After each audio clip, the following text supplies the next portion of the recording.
우리의 소망 불타오르네. 주님은 우리의 소망, 우리의 믿음 불타오르네. 말씀에 굳게 선 믿음,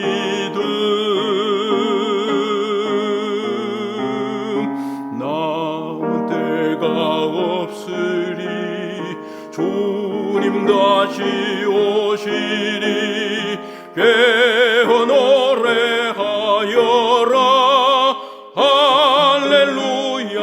왕의 왕, 우리의 소망 불타오르네. 재림은 우리의 소망.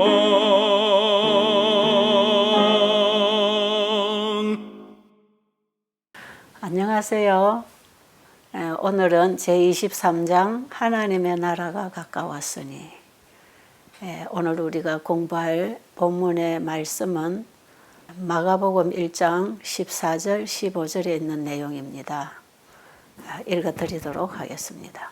요한이 잡힌 후 예수께서 갈릴리에 오셔서 하나님의 복음을 전파하여 가라사대 때가 찼고 하나님 나라가 가까웠으니 회개하고 복음을 믿으라 하시더라.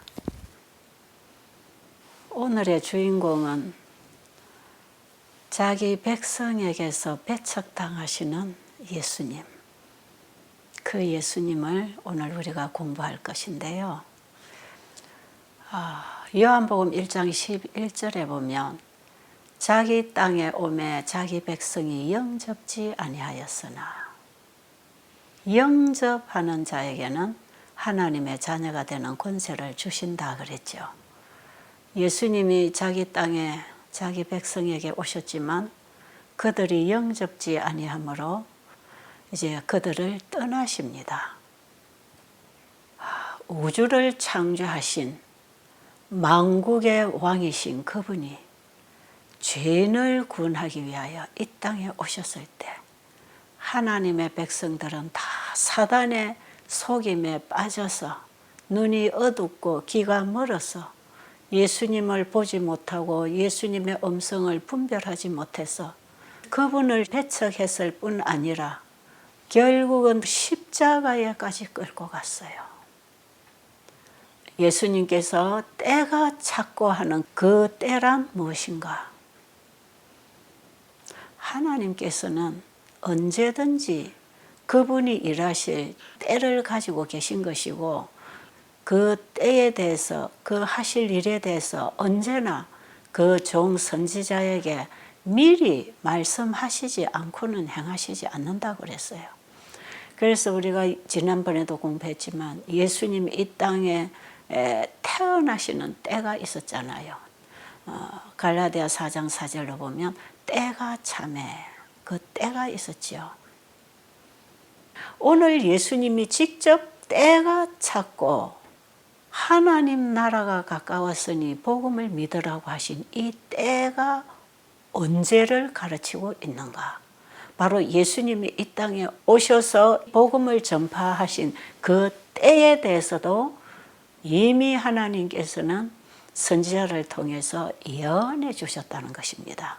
그래서 오늘 우리는 이 공부를 하면서 여러분이 조금 복잡하게 생각할지 모르지만 70주일에 대한 예언과 함께 2300주야까지의 예언을 잠깐 간단하게 좀 짚어보면서 오늘의 공부로 들어가도록 하겠습니다.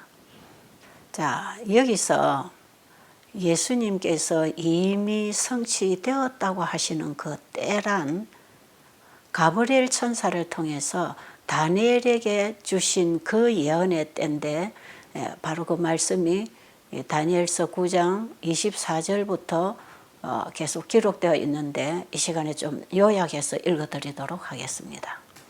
내 백성과 내 거룩한 성을 위하여 71회로 기한을 정하였나니 허물이 마치며 죄가 끝나며 죄악이 영속되며 영원한 의가 드러나며 이상과 예언이 응하며 또 지극히 거룩한 자가 기름 부음을 받으리라. 예루살렘을 중건하라는 영이 날 때부터 기름 부음을 받은 자 곧 왕이 일어나기까지 7일회와 62일회가 지날 것이요 62일회 후에 기름 부음을 받은 자가 끊어져 없어질 것이며 그가 그 일회의 절반에 제사와 예물을 금지할 것이며. 특별히 다니엘서 9장 25절로 보면 예루살렘을 중건하라는 영이 날 때부터 기름 부음을 받은 자 곧 왕이 일어나기까지 7일회와 62일회를 지날 것이요. 이렇게 기록되어 있죠. 그러면 70주일의 기산점, 70주일이 포함되어 가장 긴 예언을 하고 있는 2300주야 예언의 기산점이 어디냐면 예루살렘을 중건하라는 영이 날 때부터라고 하는 것입니다.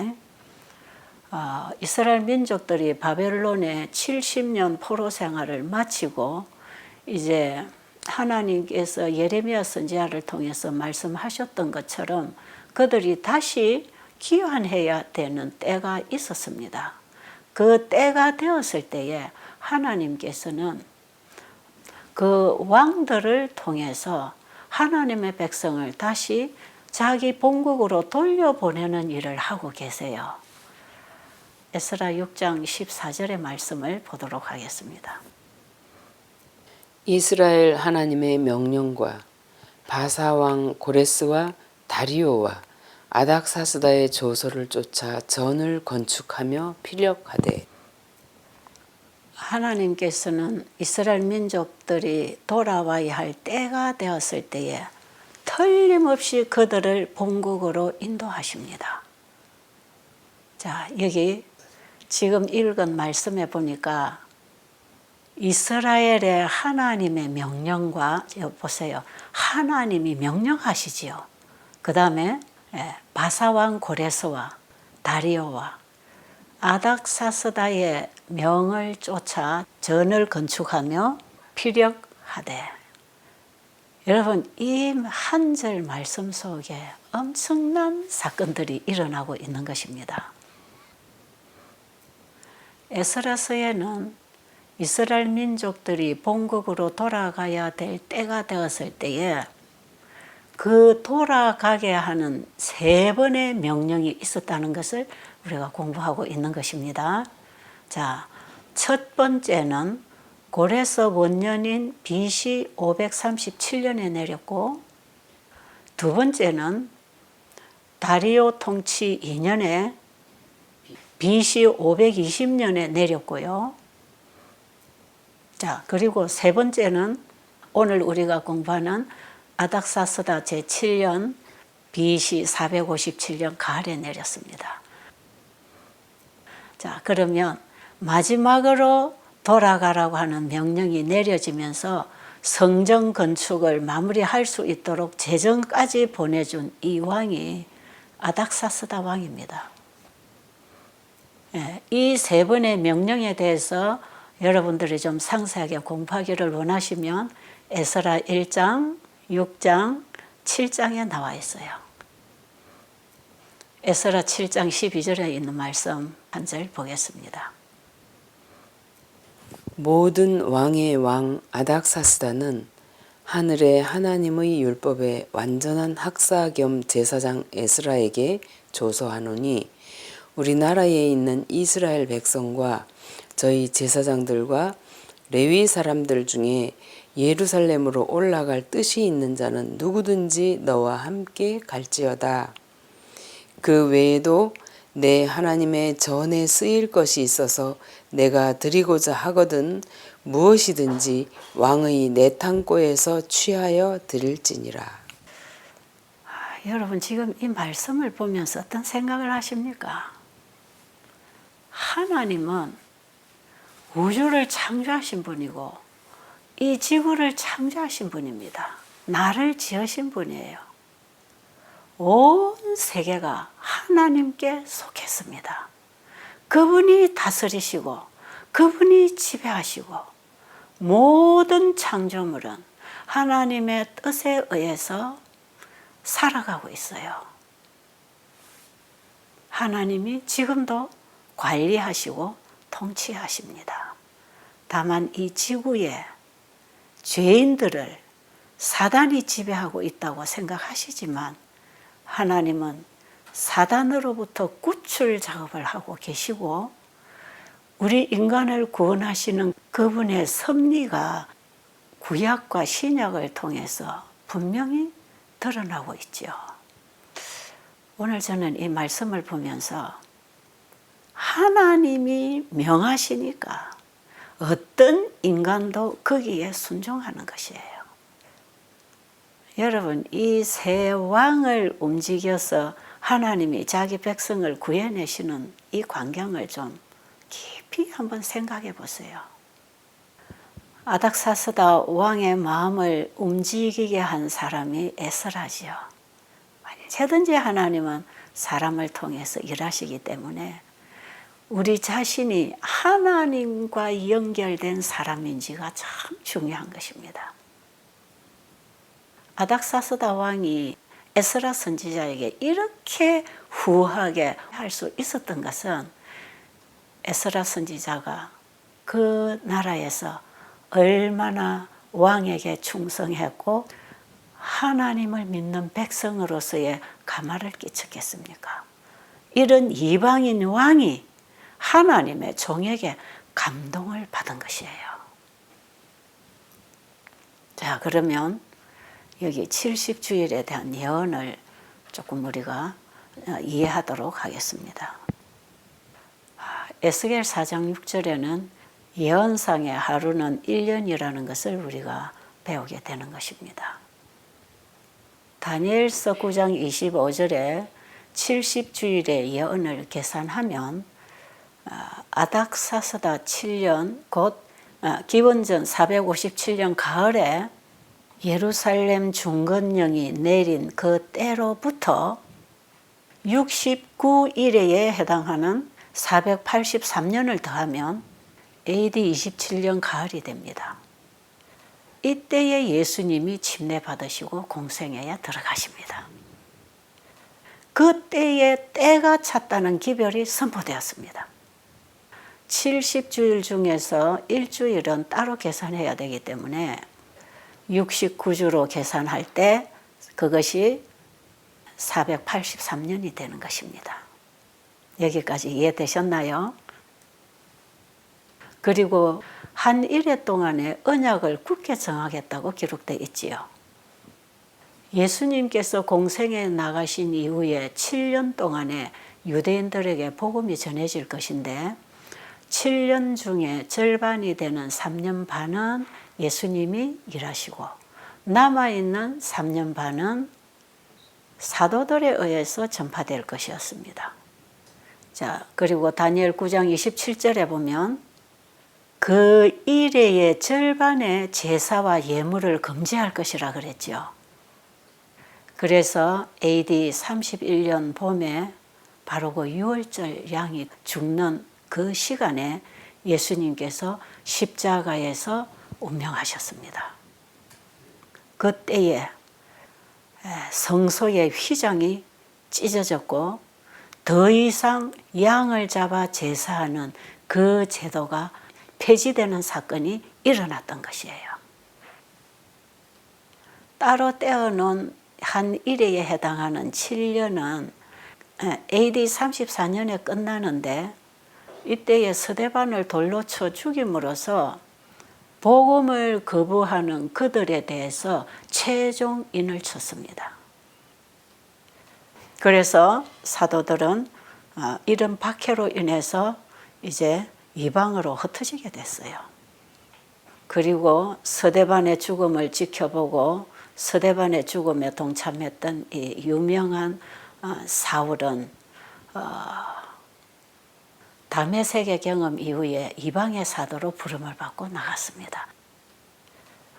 그리하여 예수님께서는 이제 십자가에 죽으시고 부활하시고 하늘로 승천하셨고 성령을 보내주셔서 성령을 받은 초대교회 사도들로 인해서 온 세상에 복음이 전파되기 시작했어요. 이 70주일 예언은 2300주야 예언 속에 포함된 기간입니다.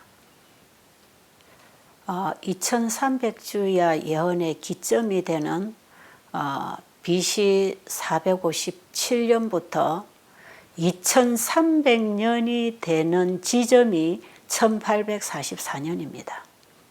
그러면 예수님께서 AD 31년에 십자가에 돌아가시고 하늘로 승천하신 이후부터 1844년까지의 기간을 계산하면 1810년이 되는 것이지요. 그러니까 1810년 동안에 이 땅에는 전 세계로 이 복음이 전파되고 있었습니다. 그리고 예수님이 다니엘서 8장 14절에서 2300주야까지니 그때의 성소가 정결하게 함을 입으리라고 하는 그때, 바로 2300년이 되는 그때에 예수님께서는 성소를 정결하게 하시는 사업을 위하여 지성소로 들어가셨습니다. 자, 보세요. 예수님이 십자가에 죽으시고 하늘 성소로 들어가셨다가 1810년 동안 성소의 봉사를 하시다가 이제는 지성소의 봉사를 위하여 1844년에 지성소에 들어가셨다 이 말이에요.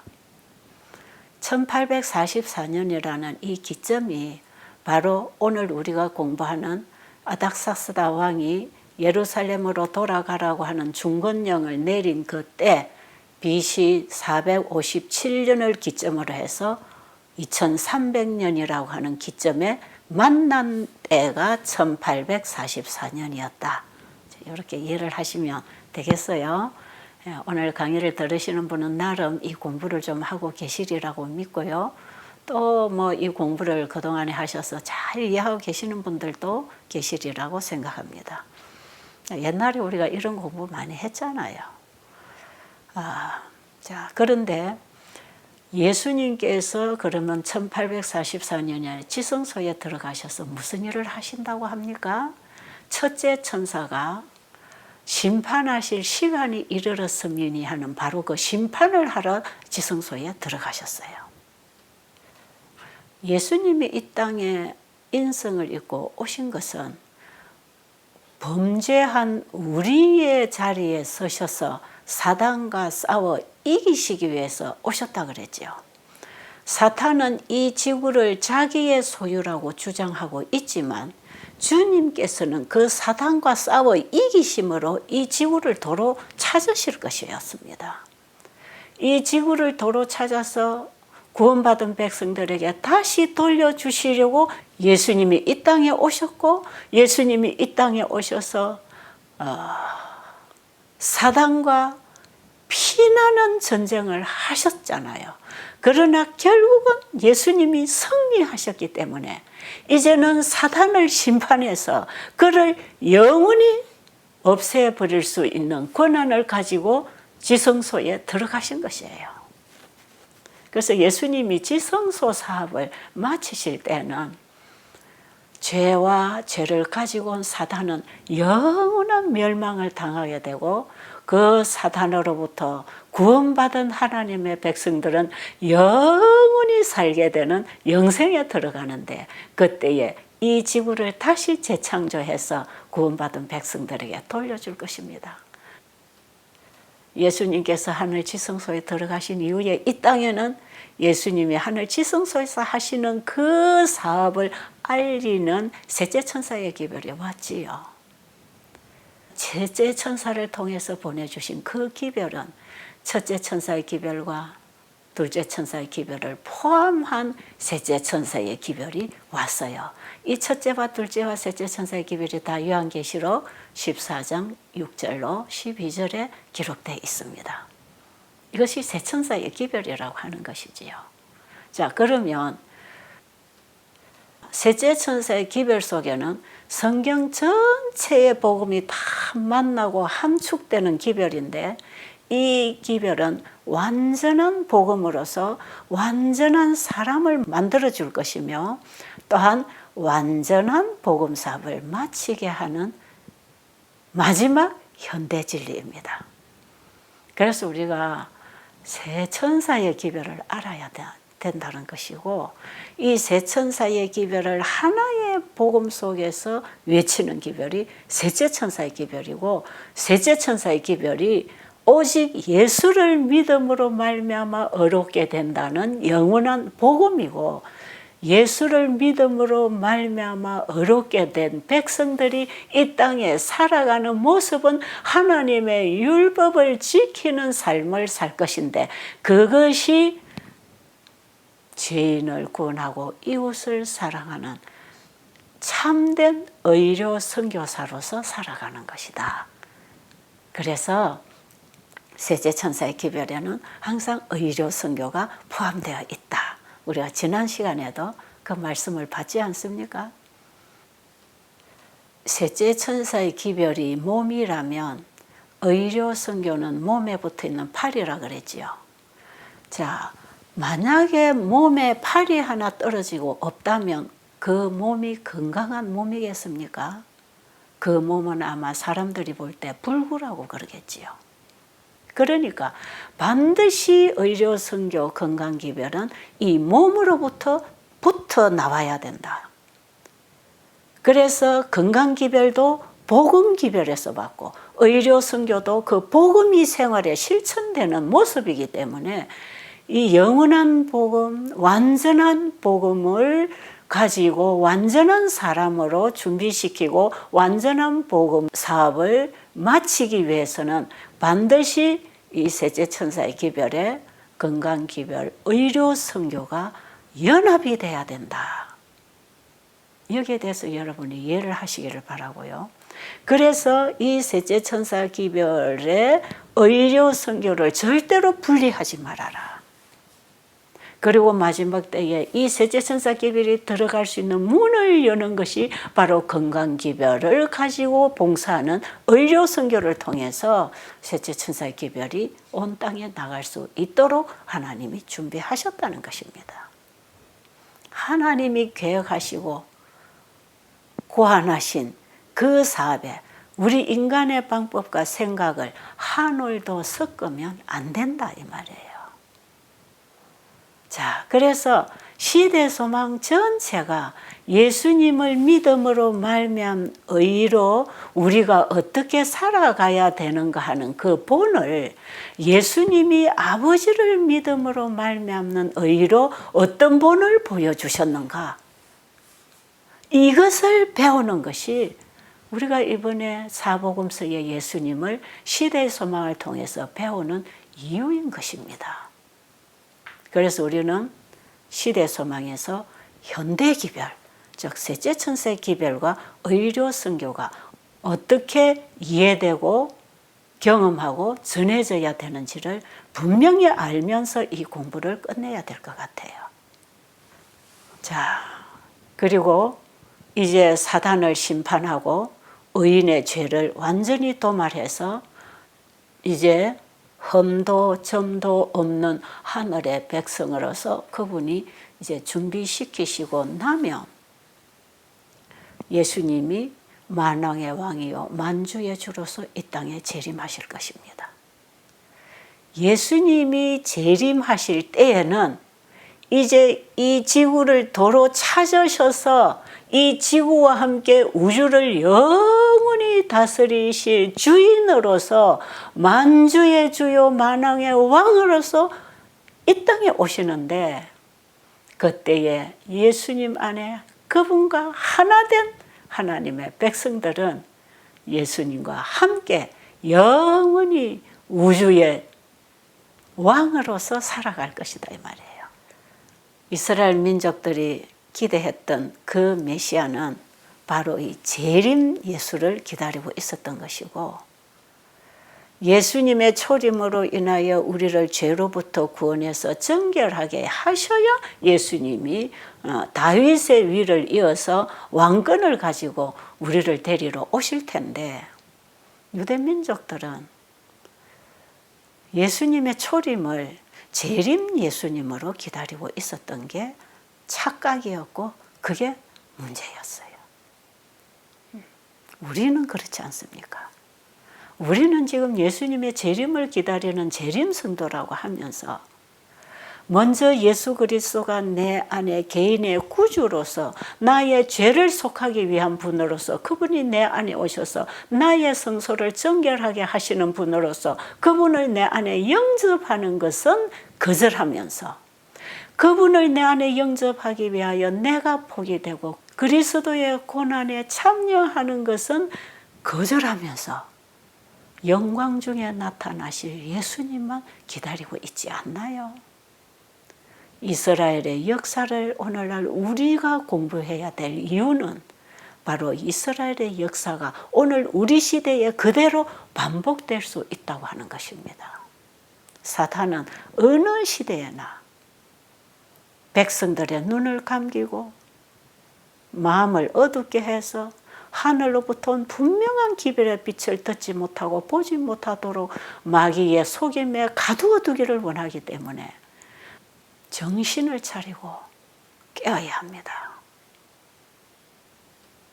하나님의 계획 표현은 때가 있습니다.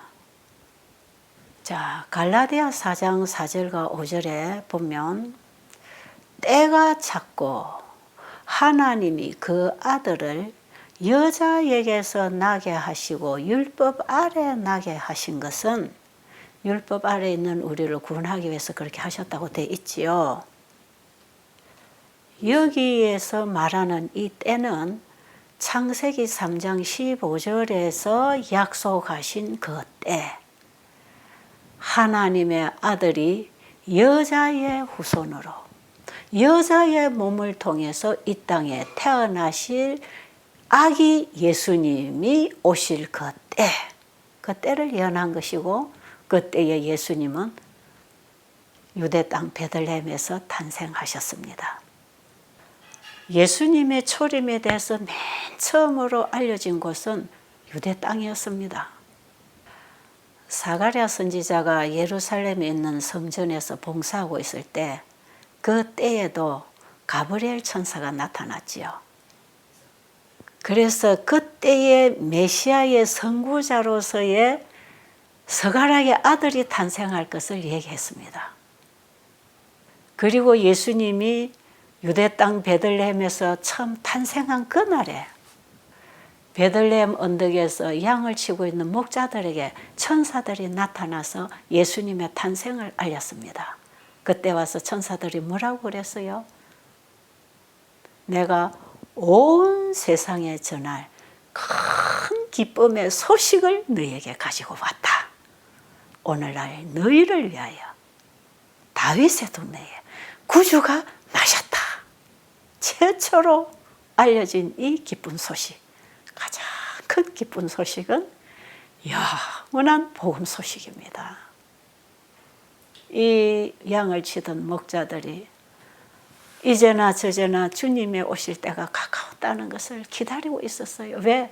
그들이 예언을 가지고 있었기 때문에, 이미 다니엘에게 주신 예언을 그들도 공부하고 있었기 때문에 메시아가 오실 때가 가까웠다는 사실을 알고 기도하고 기다리는 자들에게는 천사가 가서 그 소식을 알려줬어요.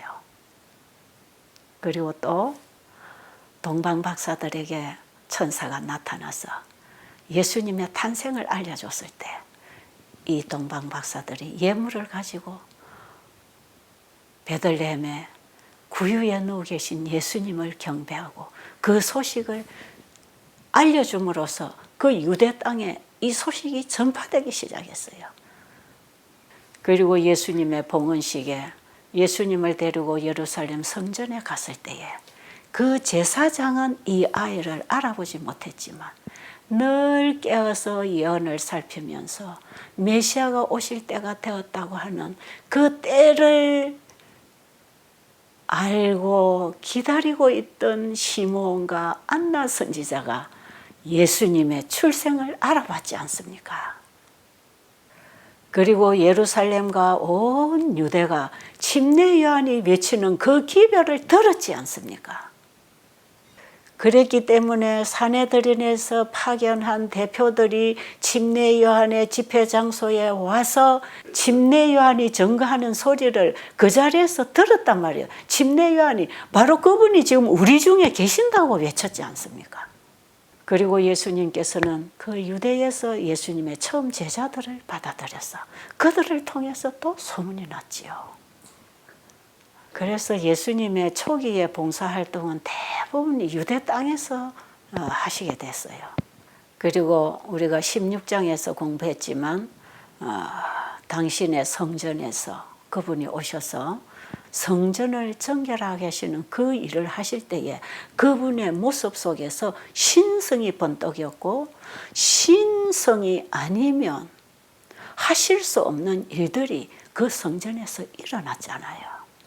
그리고 우리가 지난번에 베데스다와 사내들인장에서도 보면 예수님께서는 안식일에 38년 된 병자를 고치시고 그리고 안식일에 일을 시켰다고 논쟁이 일어났을 때 예수님께서는 내 아버지가 이제까지 일하시니 나도 일한다고 하는 이 말씀을 하심으로 아버지와 예수님이 하나 되어 있다고 하는 사실을 전했을 때 그들은 그것을 자신을 하나님과 동등되게 취급한다 해가지고 예수님을 참남죄로 죽이려고 했지 않습니까? 그때로부터 이 사내들인에서는 예수님을 언젠가 기회가 되면 그저 잡아 죽일 계획만 하고 있었단 말이에요. 만약에 유대 지도자들이 예수님을 그들의 구주로 맞이했더라면 그리고 그분의 말씀을 그들이 듣고 깨달았더라면 그들은 이 세상에 이 천국 복음을 전하는 가장 영예로운 민족들이 되었을 것입니다. 하나님의 은혜를 나누어 줄 수 있는 가장 고귀한 특권과 기회가 유대 민족들에게 먼저 다 주어졌고 알려졌습니다. 그러나 이스라엘의 지도자들은 그 권고하시는 때를 알지 못했다 그랬지요. 왜 그랬느냐? 그들은 예수님이 오셔서 하시는 일로 인하여 자기들의 인기가 예수님에게로 가고 있다고 하는 사실을 알았기 때문에 자기들의 위치에 대한 불안감도 있었지만 이런 시기 질투가 그들의 마음을 지배하고 있었기 때문에 그들은 예수님을 알아볼 수 있는 영적 시력이 닫혀 있었던 것이에요. 왜 그토록 이들의 영적 시력이 어둡고 마음이 어두웠을까요? 왜 그랬을까요? 우리가 지난번에 공부했지요. 사탄이 광야에서 예수님에게 시험을 갖다 줬지만 3번씩이나 패배당하고 돌아온 사탄이 자기 군사를 모아놓고 무슨 전략회의를 했다 그랬죠? 이제부터는 예수님이 하시는 일에 가장 효과적인 방해를 하기 위하여 유대 지도자들, 유대 민족들의 마음을 어둡게 하고 혼란스럽게 하고 괴락을 부리게 해서 예수님이 하시는 말씀을 알아듣지 못하도록 회의를 했다 그러잖아요. 그랬기 때문에 유대 민족들이 이토록 예수님을 몰라본다 이 말이에요. 너무 이상할 만큼 우리가 봐도 답답할 만큼 그들이 완고하고 예수님을 이렇게 눈앞에서 보이는 증거가 나타나는데도 그들은 끝까지 예수님을 거절합니다. 그래서 예수님은 이제 유대 민족을 떠날 수밖에 없으셨어요. 이제는 만국을 구원하기 위하여 그분은 유대 민족 밖으로 나가셔야 됐습니다. 그리고 마지막에 이제 스데반의 순교로 인해서 사도들도 다 이방으로 흩어지면서 이제 복음이 이방으로 나가게 됐다. 자, 예수님은 그들을 떠나실 수밖에 없으신 상황이 왔을 때 요한복음 10장 14절로 보면 자신을 선한 목자로 비유를 하시면서 그들에게 떠나실 수밖에 없는 이유를 설명하고 계셨어요. 그게 뭐라고 그랬죠? 또 이 우리에 들지 않은 다른 양들이 내게 있다. 그런 말씀하시죠. 내가 그들을 모으기 위하여 나가야 된다. 그런 말씀을 비유로서 지금 말씀하고 계십니다. 여기 예수님이 우리 밖에 있는 양을 찾아 나가셔야 된다고 하는 이 말씀은 큰 그림 속에서는 우주라고 하는 하나님의 백성들이 살고 있는 그 우리 밖에 있는 이 지구에 예수님이 우리를 구원하기 위해서 이 땅에 오셨다고 하는 그 말씀이 포함되어 있고요.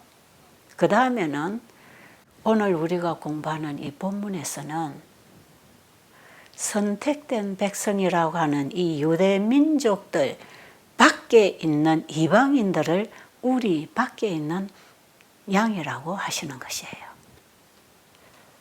그리고 지금 우리 시대에는 하나님을 잘 믿는다고 교회를 열심히 다니고 신앙을 하는 사람들 밖에 있는 또 불신자들을 얘기하고 있는 것입니다. 그렇기 때문에 하나님의 사랑과 관심은 온 인류를 향한 사랑이라는 것을 예수님은 말씀하고 계십니다. 이 말씀 속에는 너희들이 특별한 선민이라고 하는 그 우월감, 교만심, 그것 때문에 이방인들을 도외시하는 그런 정신을 버리라고 하는 그런 의미도 그 말씀 속에는 포함이 다 되어 있는 것이에요.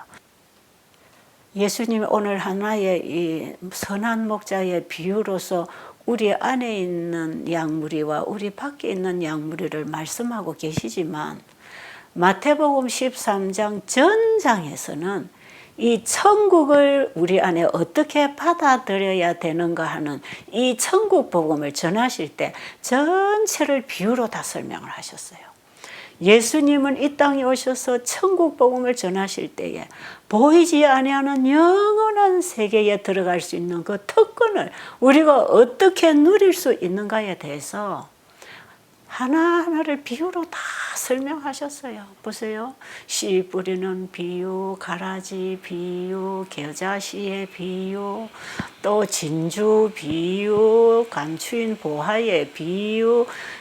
마태복음 13장에 보면 천국에 관한 복음을 전부 비유로 설명을 하고 계시잖아요. 예수님은 그들을 깨우치고 복음을 받을 수 있는 모든 방법을 다 동원해서 정말 애정을 가지고 그들을 구원하시기를 원하셨지만 결국 그들은 끝까지 예수님을 배척합니다. 그래서 예수님은 이제 유대 땅을 떠나셔야 됐어요. 예수님이 배척당하시는 그런 사건이 시대마다 일어나고 있다. 이런 얘기를 하고 있지요. 그런데 사내들인이 예수님을 배척했을 뿐 아니라 예수님을 죽일 궁리를 날마다 하고 있었어요. 언젠가는 예수님을 없애버릴 이런 계획들을 가지고 일을 하고 있었기 때문에 예수님은 거기서 더 이상 계실 수가 없었어요. 예수님께서 갈릴리로 가신 이유는 갈릴리에 준비된 많은 영혼들이 있었기 때문에 그쪽으로 가셨어요. 이 유대인들이 볼 때는 불량무식한 사람들이 그쪽에 살고 있다고 생각했지만 예수님이 보실 때에 그들의 영혼들은 주님이 주시는 복음을 받을 준비가 되어 있다는 걸 아셨지요. 그래서 예수님이 갈릴리에 가셔서 일을 하실 때에 너무 많은 사람들이 거기 모여들었습니다. 특별히 이 갈릴리 지방은 유대 땅 어느 지방보다도 외국인들이 많이 섞여 사는 그런 지방이었어요. 그렇기 때문에 예수님이 그곳에서 일을 하실 때에는 예수님의 소문이 각 나라, 다른 지방으로, 다른 나라로도 많이 퍼져나갈 수 있는 곳이었어요. 그러니까 예수님이 일하실 수 있는 가장 좋은 조건이 갖추어진 곳이 또 갈릴리였어요.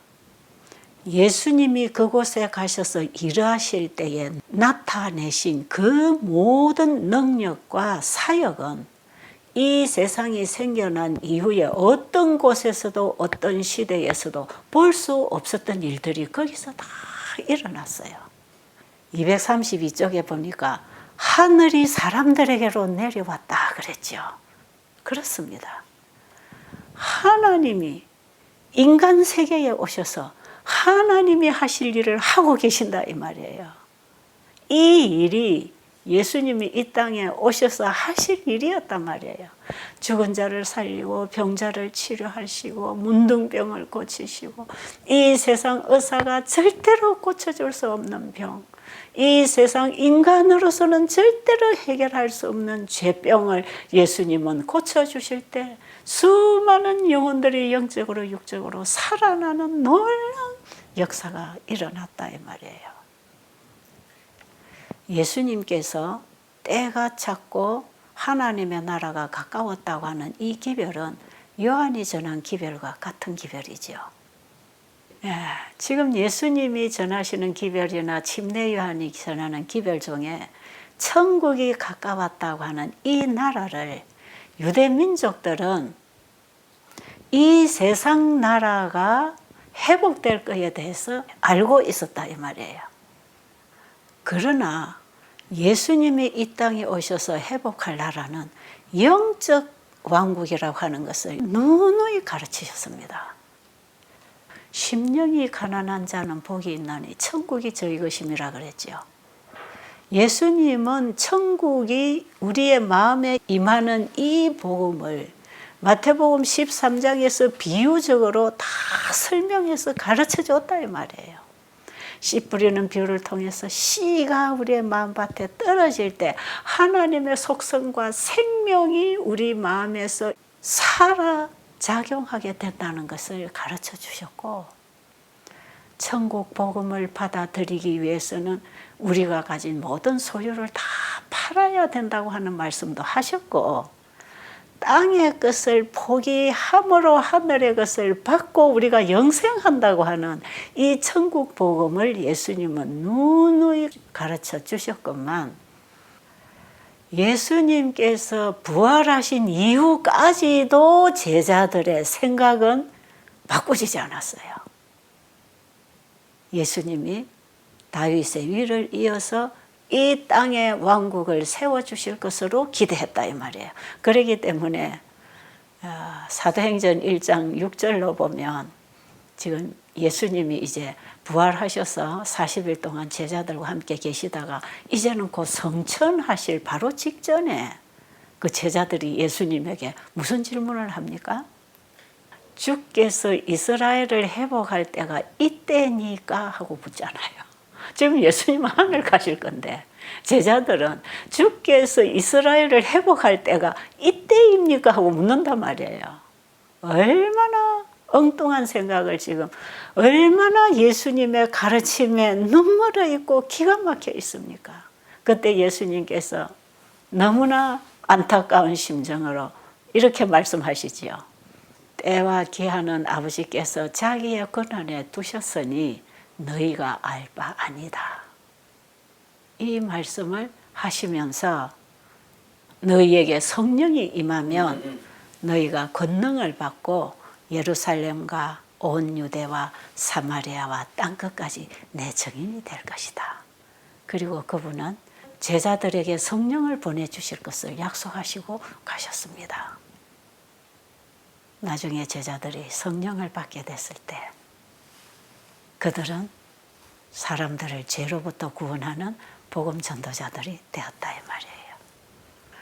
우리도 예수님 재림 전에 재림을 바라보고 살면서 이렇게 영적 어두운 상태에 있지 않기 위해서 열심히 예언을 연구하고 날마다 내 자신을 주님께 드리고 주님이 내 안에 오셔서 진리의 성령으로 가르쳐 주시는 그 가르침을 따라 순종하면서 재림을 향하여 살아가야 됩니다. 구약의 선지자를 통해서 예언한 그 예언이 예수님을 통해서 성취됐지요. 그리고 구약과 신약이 예수님의 재림을 통해서 완성되는 것입니다. 예수님의 초림의 기별이 그들의 마음에 은혜의 왕국이 임한다는 복음을 공표했던 것처럼 예수님의 재림에 대한 기별은 영광의 왕국을 공표하고 있는 것입니다. 첫째, 우리의 마음의 왕국을 이루기 위해서 메시아가 오신다고 하는 이 기별도 예언에 기초된 기별이고, 예수님의 재림의 기별도 성경에 기초해서 다 하나님의 말씀에 기록되어 있는 그 말씀에 의해서 이루어질 것이다 이 말이에요. 그러니까 우리가 성경을 공부해야 되지 않습니까? 성경을 통해서 하나님의 말씀이 언제 어떻게 이루어질 것인지 그걸 우리가 알고 살아야 된다 이 말이죠.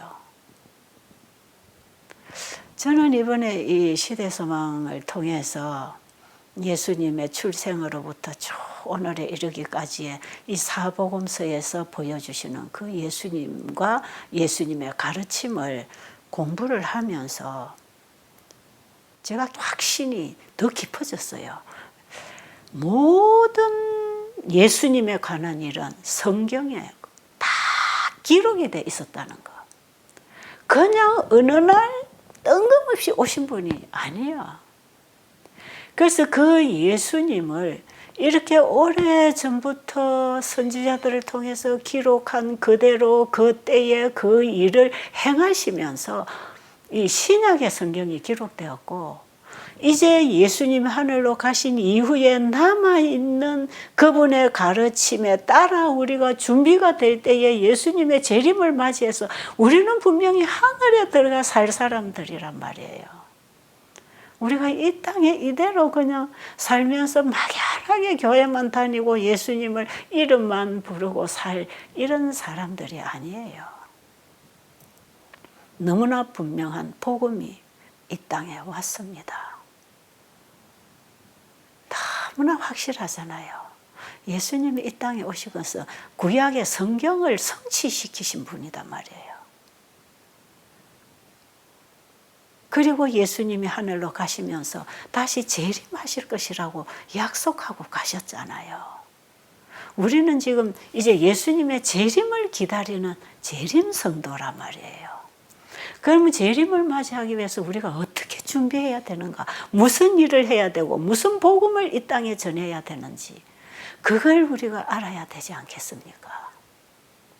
여러분이 이번에 공부에 들어오신 분들은 좀 진지하게 진짜 예수님의 재림을 맞이할 수 있는 마지막 백성으로서 준비되는 기간이 되기를 간절히 바랍니다.